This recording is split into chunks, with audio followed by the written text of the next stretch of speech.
parinigan. Sa oras daw na lumabas sila sa kanilang lungga, asahan na raw ang matinding riot ng batuhan. Batuhan ng pagra-rap.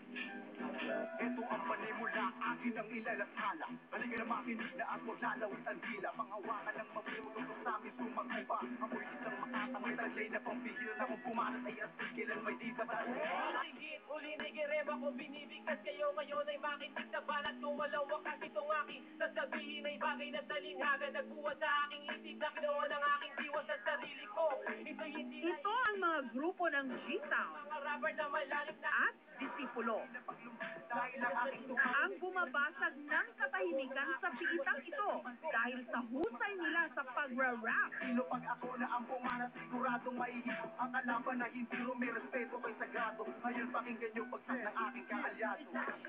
Hindi sinasadyang mabuo ang kanilang pangkat nung natuklasan ito na maopisyal ng BJMP o ng Bureau of Jail Management and Penology sa isang talent showdown ng mga detainee.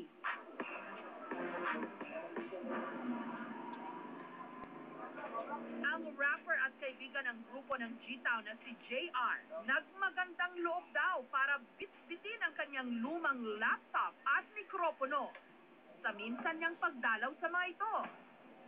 Ang maitutulong nito sa kanila yung pagka-homesick nila sa kulungan eh. Gusto kong matulungan sila na kahit papaano makalimutan nila yung nangyari sa buhay nila at makapagbago rin sila.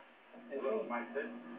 Ang aking pagdaan na may halo pandaig sa mga ratas na Dito na raw nag-umpisa ang ideya ng G-Town at disipulo na magsanib puwersa para makabuo ng album. Napapakita pa po namin yung pagbabago na nangyari, tapos napapadama pa po namin sa ibang mga tao. Hindi porket nakakulong kami, wala na po kaming silbi.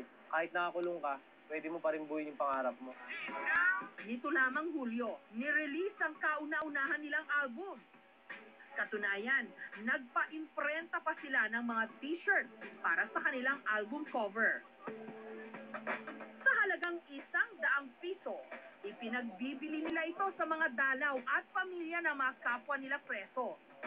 Sa ngayon, halos palit-puhunan pa lang